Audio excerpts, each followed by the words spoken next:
doing the adaptive system today. I think not. We're never going to get through it today. There's so much more to do, and I do have some material to use on the. It's a question of how complex, and when I'm doing the same unit. Interestingly enough, for my advanced physiology students. I mean, I can't. There's no reason to get into the degree of detail, so I'm going to try to sort of on the go figure out what the meeting point between these two. So I'll open it generically and we'll go from there. This is adaptive defense. This is the whole thing about whether you make antibodies or whether or not you use T cells, whether we're attacking the cell itself or whether we're using antibodies to address things that are circulating and neutralizing them and deactivating them and gobbling them up.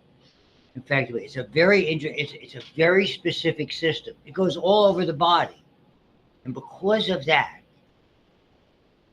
there's an onslaught of cells and an onslaught of chemicals, and that can be problematic too. In micro, you're going to see whether or not you're anybody who doesn't have me necessarily for micro will go over the same things. A lot of times, particularly viral diseases, the problem is why you have that cough. Sorry to pick on you, the cough or a cold like that. It's your immune system. The response to the virus is an immunological response like this. And what effectively you're having is a lot of chemical agents that are producing the runny eyes and dilating blood vessels and all that kind of stuff that goes on that we characterize. And sometimes it's very, very severe. A lot of times the immunological response, and certainly the best example of that was COVID. COVID basically, our response to that was so over the top in certain instances because it was such a novel or a new virus that at that point it created havoc internally. And a lot of the things it did, one of the targets of COVID virus within your respiratory system in the lung itself was something. It was supposed to stop or slow down inflammation. And what did it do? It became pro-inflammatory. It attached to a receptor, altered the receptor, and made stuff that made it worse. Go figure. So, I mean, there's not that you have to understand or to be tested or any of that stuff, but to understand the immune system, when it goes crazy, watch out. It can be good or it can be bad. Hopefully, this is basically we're discussing the good. And then a little bit later, when we start talking about autoimmune disorders, we'll look more at the bad. So this is your so-called third line of defense. Very specific. The fact that it's specific doesn't mean it can't hurt targets that are not part of its assignment. So it's very specific to what it's targeting, but other things can get in the way just because of the onslaught of materials that are being used. Okay? So it's how we mount our resistance to these things. It goes all over the body, whether it's a toxin, whether it's a cell, whether it's a metabolic byproduct, very specific in nature. Yes, this is where we start to generate our immunological memory.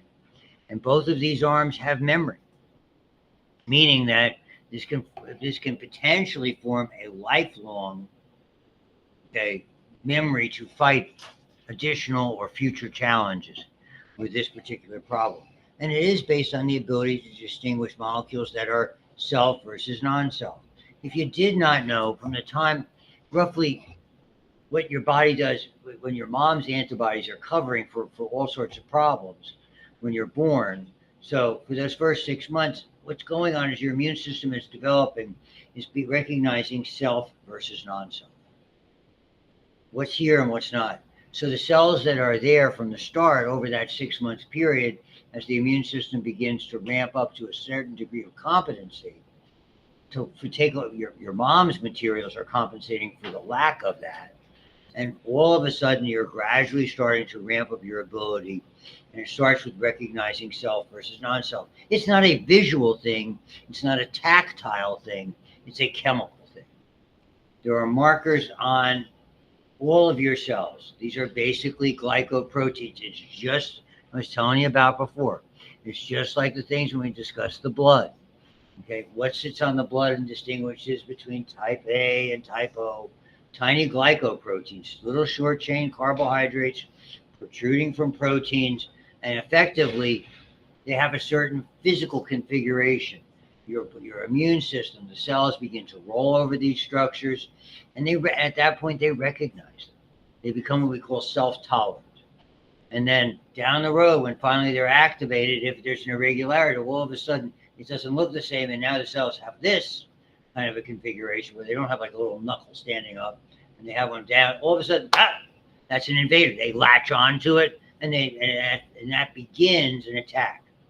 And you're going to see that there's a whole mechanism that occurs. And even though I'll be talking about a lot of stuff, I'm going to try to limit the type of that you're going to need to be familiar with vis-a-vis the test scenario. It is a very, very difficult chapter. And because we do it here, I don't feel the need to do it in micro, though. If you don't have me for micro and you're taking micro, they may be doing it. I do not know. I don't make up their syllabus. Above my pay grade. What I do more, I like to do diseases in micro, so I reserve extra time to do that at the end. Okay, so what do we call antigens? For the original terminology for antigen, we thought that everything foreign was an antigen. It meant antibody generated. That was the term that I learned because we thought antibodies did everything. We didn't even know about killer T cells. We didn't know a whole lot about the immune system. Really, what probably got people's attention to how the immune system actually worked was this interesting disease that started to rear its ugly head in the mid-70s and eventually we got a name called HIV and AIDS. Then all of a sudden we began to know about the roles of all of these interesting cells. So antigens, it's incorrect. We have self and non-self antigens. This should read foreign antigens. Non-self molecules that can evoke or provoke, whatever term you want to use. Sure, evoke is better English. An immunological response. And these responses are carried out by the lymphocyte arm and also by macrophages, very similar, as you know, with regard to lymphocytes that can recognize these specific antigens. There are two. Ones that are cellular basis. This is carried out by T cells principally, and the humoral response. Humoral means it's in the bloodstream. Read that, the plasma. These are antibodies. They are similar but different. And again, the big difference is all as these specific markers that are involved. If it's able to alter certain cellular markers, it's going to trigger one particular arm or the other. So if it gets through those barriers, the first and even the second line of defense, now it is going to be confronted by the most powerful portion of our defensive, either the cellular or the humoral arm. Again, humoral just means fluids. So antigens, okay? We have antigens we have receptors on the surface of lymphocytes that enable the cells, and this is a better way, non-self antigens, okay? It responds to these non-self antigens. You're going to see some different terms that are associated with it. And, but all of these terms are sort of associated with these markers that are on cells that might be self or non-self. So you're going to see MHC, major histocompatibility complex. You're going to see that. You're going to see a lot of that, and then the other ones, on tip of my tongue as I begin to think about it. Okay.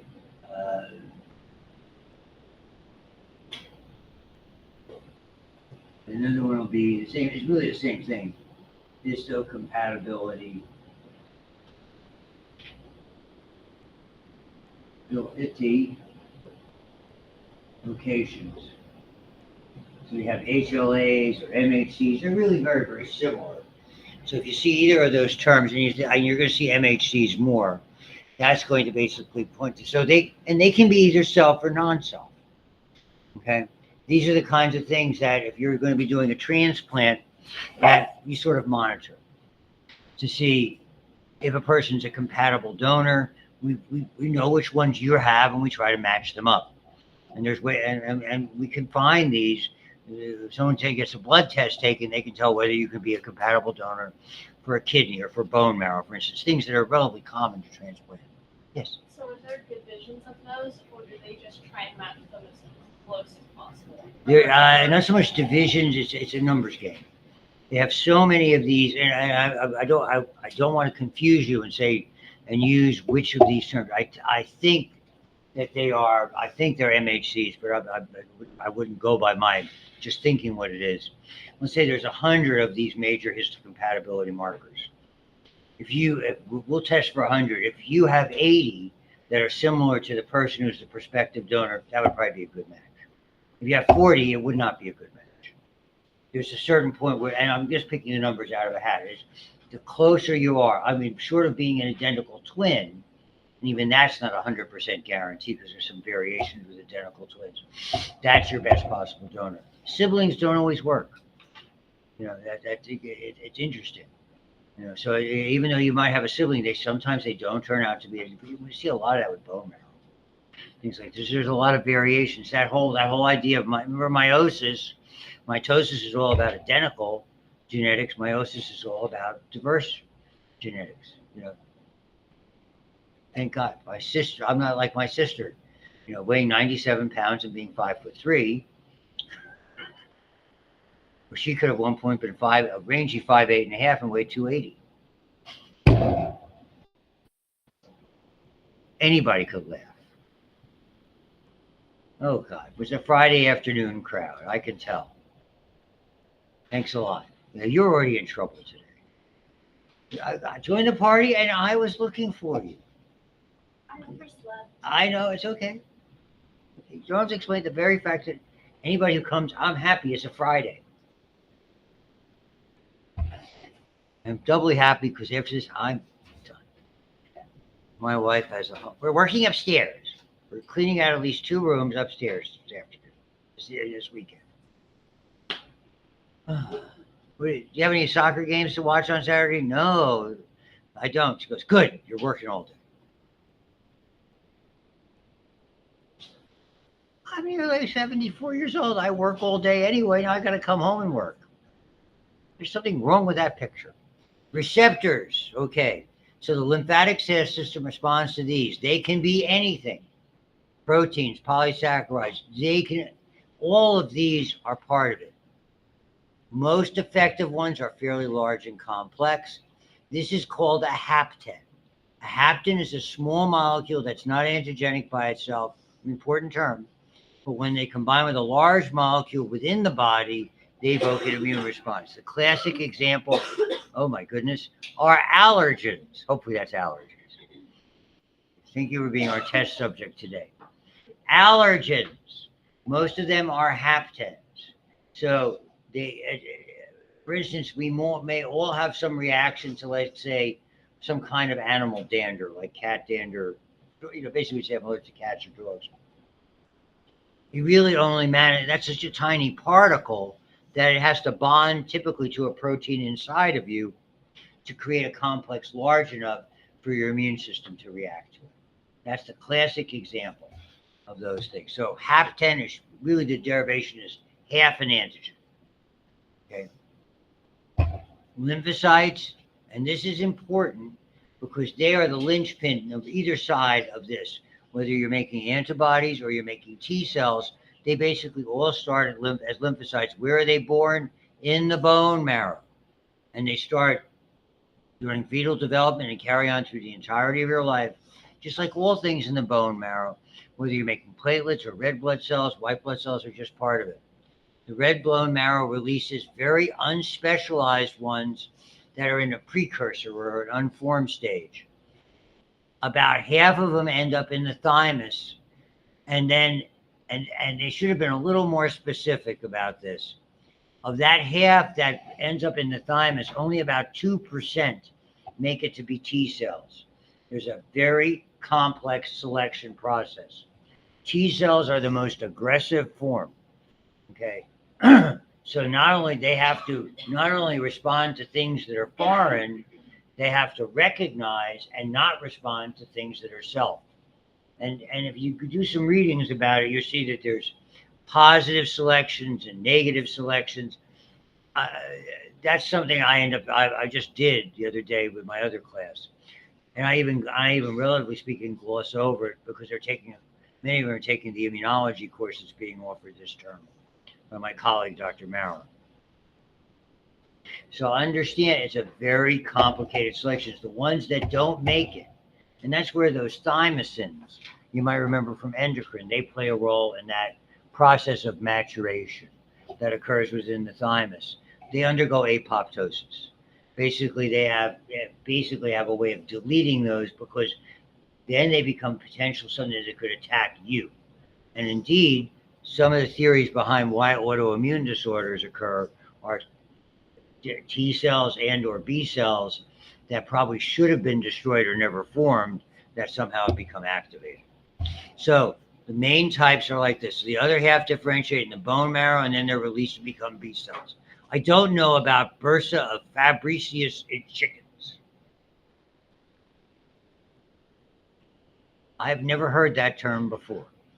When I think of B cells, I think of B, they're in the bone, they're born in the bone marrow, they mature in the bone marrow. Okay, and B, they make antibodies. Okay, T cells pretty easy, thymus. So anything that helps you distinguish between B cells and T cells that works for you works. But T is thymus, and B, like I said, it can be antibodies, it can be bone marrow. And if you insist on being the bursa of the Fabricius in chickens, go right ahead. I'm sure it's tasty. Okay. I'm all in with, sorry, carnivore here. I'm all in with chicken.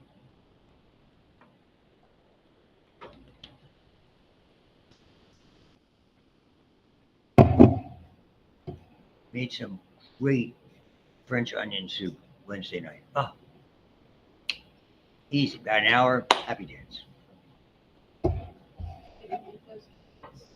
I did not make the carrots yet. That's for my daughter. Because we're having, I've got to tell you, we're having a baby shower. Oh, she's not pregnant. This is going to age me. It is for her daughter. So did I tell you? Yeah. True confess, don't look.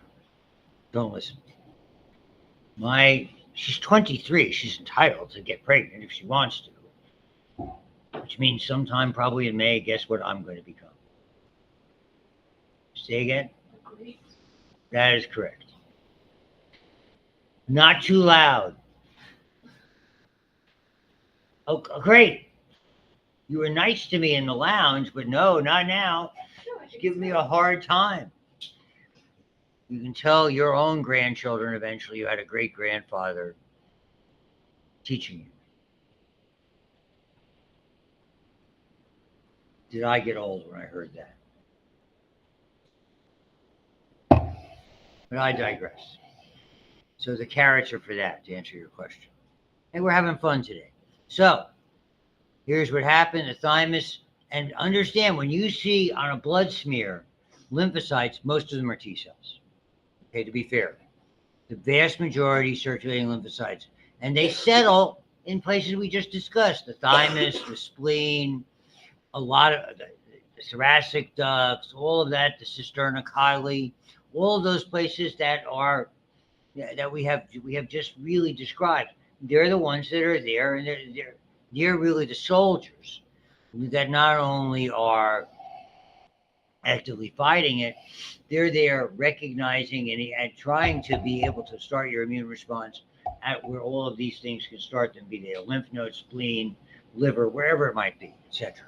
B cells, bone marrow, 20 to 30% of lymphocytes in the blood. Yes, we also have those in the lymph node, spleen, bone marrow, and along the intestinal lining. Intestinal lining is where we have a lot of encounters. Typically, the reason that B cells would predominate there, they're catching them before they invade. Maybe the most common thing that we mostly hear about is food poisoning. Poison is by definition something that doesn't enter the cell. It may destroy a cell.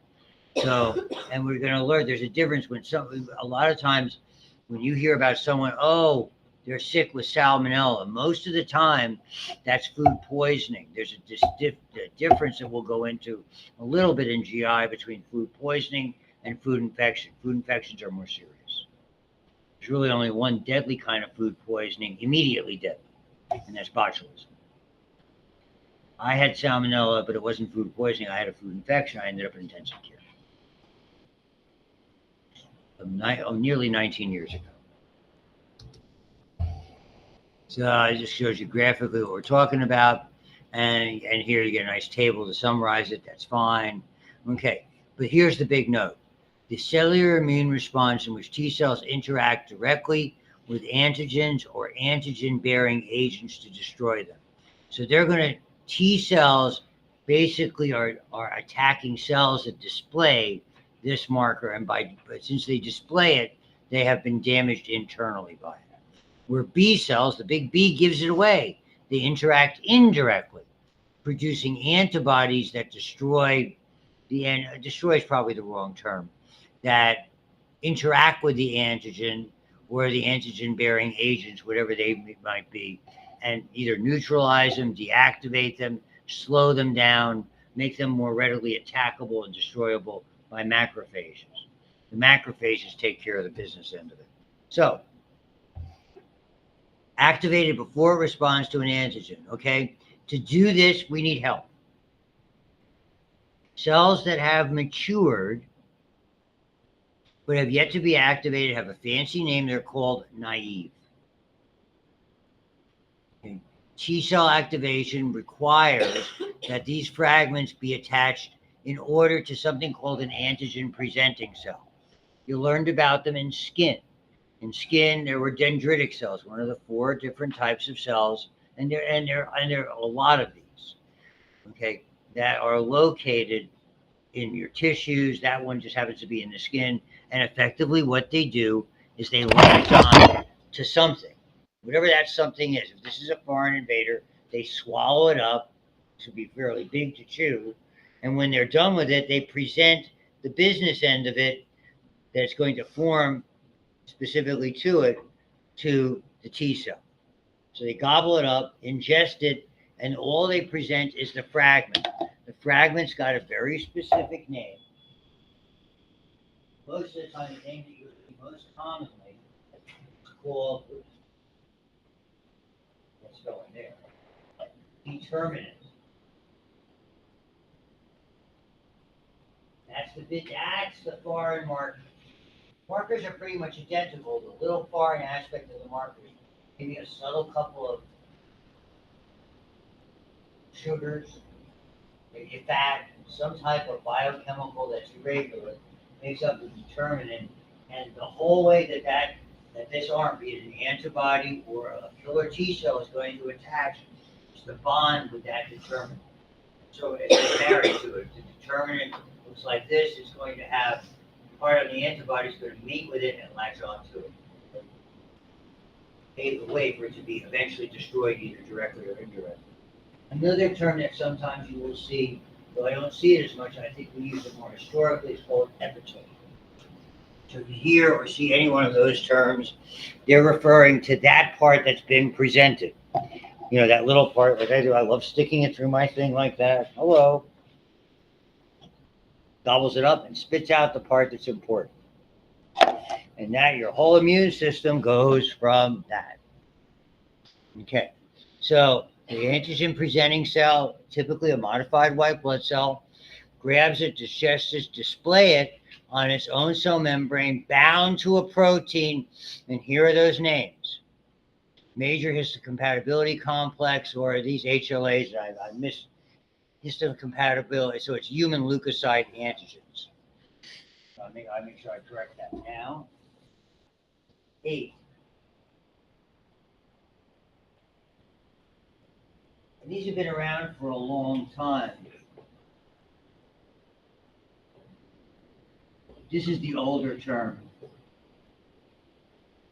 I had the privilege back in 1976 to work with a doctor who was old then and was writing journal articles 40 years earlier to that as a rheumatologist. And he had started a study on autoimmune diseases, which people didn't even understand, looking at HLAs. Okay. And because there's a couple of these particular antigens that are very specific in autoimmune diseases that were there. So it's fascinating to talk to somebody who did some of the original research into it way back when. This is a long time ago. I learned a lot from that particular doctor. Dr. Elan Toon is his name, as I recall. It was a great experience. He would have patients, veterans come in, and I would sit here and they would sit next to me. And I would sit next to him, and he would examine and talk to them. And he'd sit there, and after each patient, we'd discuss the treatment and how he approached it. It was fascinating. What a learning experience. So, when the specific T cell encounters one of these fragments bound to one of these, okay, complexes, it now recognizes as foreign and activates it. And then at that point, now we begin to see the chain of events. And the mediators, for the most part, are chemicals. Once it attacks, now I've got an invader. This is the immune system talking to the rest of the immune system. We've got one. Cytokines, chemicals that we talked about before, that cause other chemicals to move around. And what it will do is it will play a role in either activating or enhancing or producing or modifying various kinds of T cells. It will interact with them. The chemicals play an important role both in the activation and to some extent the deactivation of the system. What you're going to learn, antibodies have a lifespan. When you and I make antibodies, barring some type of cancerous type of a cell becoming an antibody producer, which isn't that frequent, antibodies only last for 10, 14, probably no more than about 30 days. So we don't have to have an off switch. One of the big problems with your immune system, we need to have an off switch. Okay, and now today we call these regulatory cells. The single most important cell of your immune system is called the helper T cell. Its name says it all. We write it T sub H. Activates all the other cells by secreting additional chemicals, stimulates B cells to make antibodies, stimulates T cells to make what we call killer or cytotoxic T cells. So we call these T sub C, these are T sub H, etc. They are the linchpin, the good news. The bad news, okay, the disease that you and I refer to, the end product called AIDS, or the infection, which is called human immunodeficiency virus, okay, its target are helper T cells. The definition of that disease when it becomes AIDS, everyone, is at that point your helper T cell population has fallen to such a low level that no longer is it effectively a functioning unit in your system, and you're going to die sooner than later. We call that fatal. Doesn't mean you're going to die tomorrow, but that's really when the definition is AIDS. That's the acquired immunological deficiency syndrome. Originally, when we first started learning about this disease, we talked about the relationship between helper and suppressor T cells. That was the old name for these. And when we saw when there was an inversion in the numbers, when there were more suppressors than helpers, the system was more turned off than turned on. But now we learned that really there's a better way to analyze it was the number of helper T cells. Not that you have to know that. I'm just trying to give you some context. So you have helper T cells, cytotoxic T cells. We call these the effector cells. They effect our immune system's ability. Other cells that do that are called plasma cells. When we get to antibodies, to the B cell mediated response, it's helped along by plasma cells. They're effector cells. And both of these arms have memory cells. That's the whole idea of immunological memory. That's the idea behind immunizations. That's the whole idea about being exposed to something and developing an immunity. Whether you've received, so typically if you're getting an immunization that works, okay, let's take for instance MMR, measles, mumps, and rubella. you're getting what's called an attenuated dosage. Attenuated means it's altered that particular, and those are 3 viruses. It's altered those 3 viruses in such a way that they'll provoke your immune response without making you sick. And what will happen is over time you will develop a certain number of those cells will develop what are called memory cells. And those memory cells will be there in case that virus happens to come in contact with. They don't last necessarily a lifetime. Sometimes you have to get booster shots. Not for all of them, for many of them. I, as a kid, had the measles. I haven't had to get any booster shot for that. So I'm ashamed to admit this. My mother and her friends, they had measles and chickenpox parties. They wanted your kid. It'd be child abuse. Someone would report her. My blessed mom, you did it. Imagine, you think this is funny. They did that for my oldest brother. What? They did that for my oldest brother. God bless them. They're my kind of people. Amazing you turned out this way, though. It should have been normal. Yes. What are the chances vaccines just don't work? Good. Because I had to get my thing done. None of my vaccines.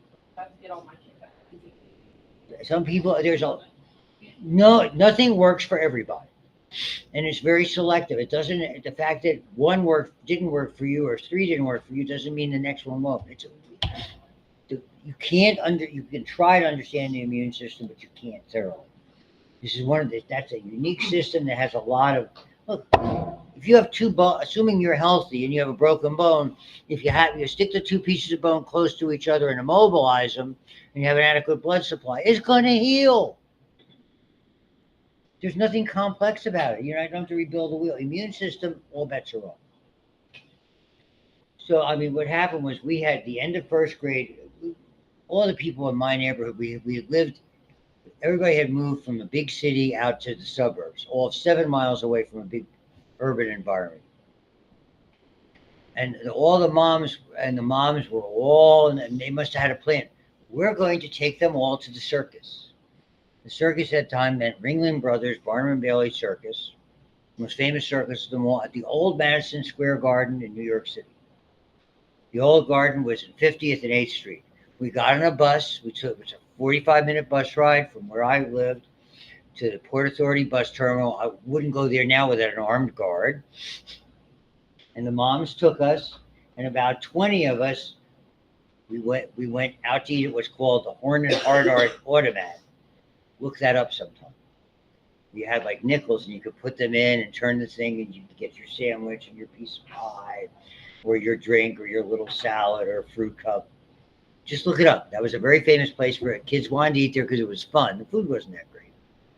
And we walked up to the old Madison Square Garden, the new one, which was built in 1967, where the Knicks and the Rangers play, and they have all sorts of concerts and stuff like that, which was built in 67 and is on 34th and 8th.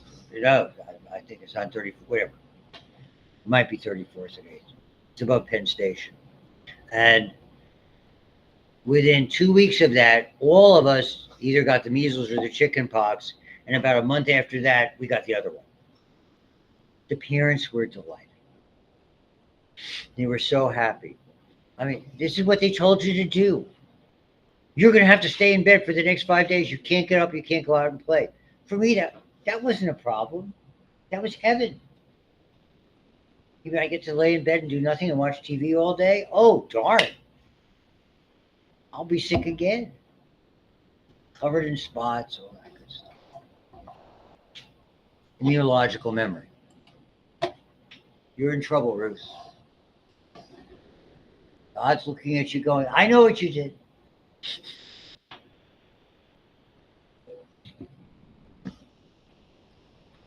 Feels good. Maybe I should talk to my sister. I haven't talked to her in a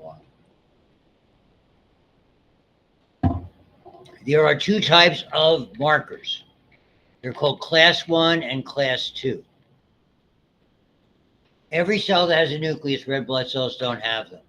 These class 1 markers Okay, and what they do is they're part of the self-non-self system. These killer T cells bind to these markers. Okay, if they roll over one that's self, no problem. If they roll over one that's foreign, big problem. That will initiate what we call the cellular immune response.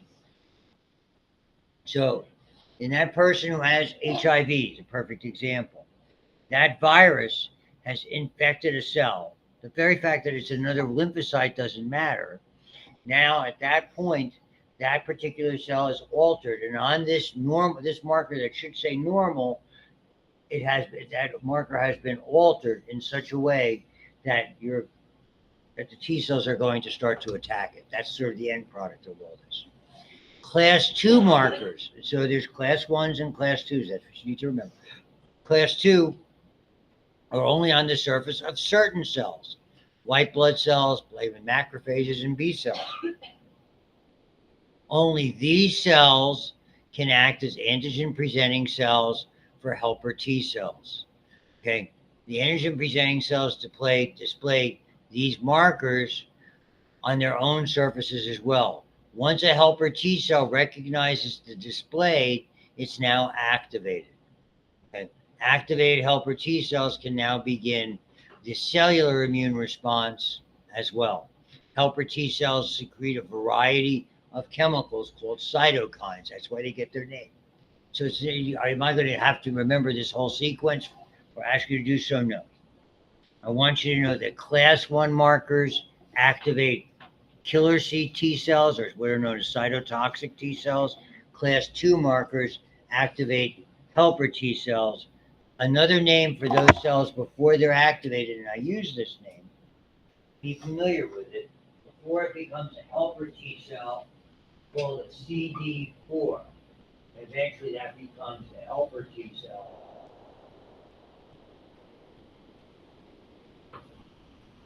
T with a little a. But CD8 eventually will lead to the cytotoxic or so-called killer T cell. That's T sub C. That part you should. So it's important to understand both of those. The helper T cell basically secretes a vast number of these chemicals. And these are the chemicals, some of which encourage inflammation because that's part of your defenses. Some of them encourage other mechanisms. And even down the road, there are ones that start to slow down the system that are there. More on that coming on. So, for instance, one of them will basically tell the bone marrow, make more white blood cells. We have an invader. We need more troops. It's a battle. Okay. Interferons. If it's a virus, there's general interferons and there's specific interferons. The general interferons are part of your innate defense. These are specific ones.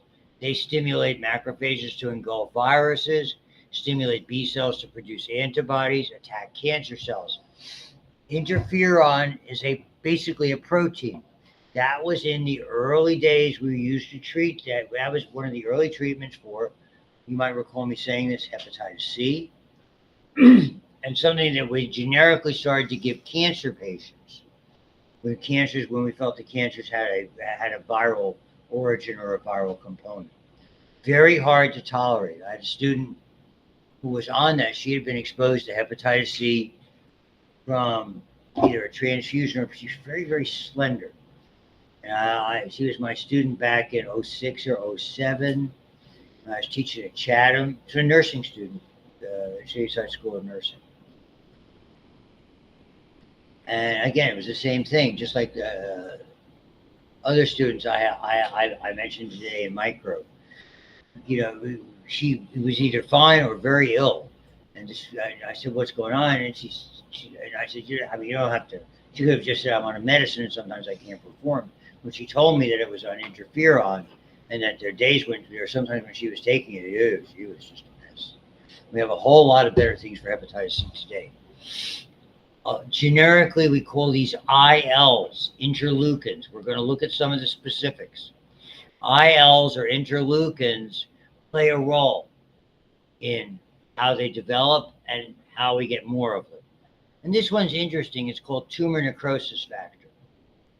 So think of what it does. It causes tumors to die. Okay, stops tumor growth, releases growth factors, causes fever, stimulates lymphocyte differentiation. So tumor necrosis factor is important.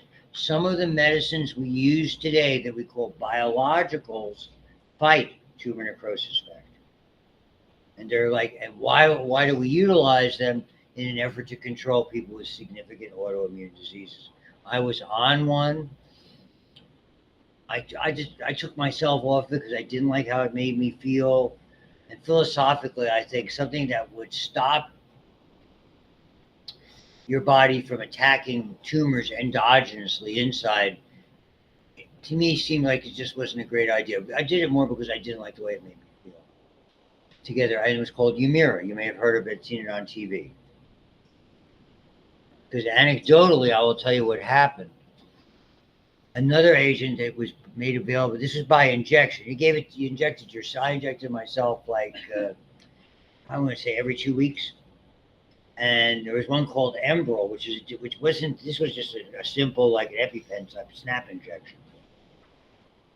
My first wife had psoriatic arthritis, I assume it hasn't gone away. And so I used to give her injections of Enbrel intramuscularly, and the trouble was she developed a large tumor that thankfully was benign. That had to be removed. She had a disease that grew tumors or tumor-like growth called neurofibromatosis, which is she had a presentation of that. Another presentation is the elephant man disease, just to give some context. And she ended up with a tumor the size of slightly smaller than a softball in her abdomen. It had to be removed back 21 years ago. That's pretty scary. But the surgeon said when she looked at the surgeon, the lady over at St. Margaret said, well, it might be most likely a lymphoma. That would be a good diagnosis. That's cancer. Because it's treatable. So it was quite, I mean, that played a role in my decision making as well. B cells activate when an antigen fits their shape of their receptors and binds to them. They require help from T cells.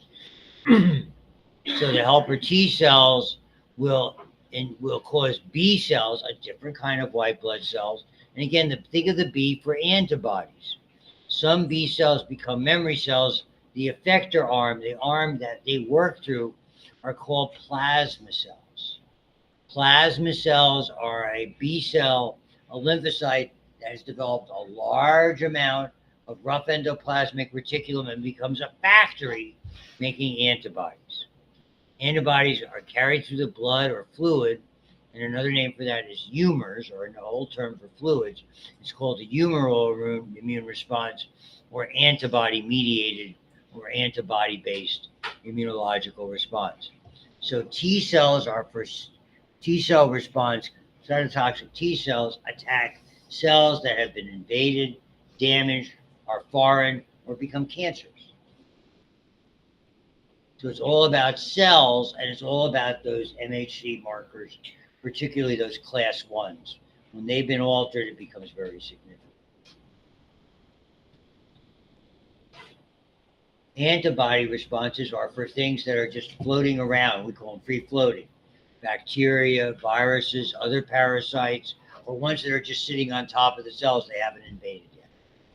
And those are the ones where we generate antibodies for. To show you this, I'm going to show you a better diagram. This is a little confusing, even as I look at it. I have a good animation from another PowerPoint sequence that I'll share with you that'll show you a little bit more about these. So as you go back and look, for instance, the antibodies are a little bit easier to understand. So here's a B cell, a B lymphocyte that's activated because it encountered one of these. It proliferates. Most of them will turn into these big plasma cells with the extra endoplasmic reticulum. Some are memory cells. Okay, that's a little bit easier. The one prior to this one involves the complexity, and I have a better animation to show it to you. We'll deal with that on Monday. Thank you. Have a great weekend.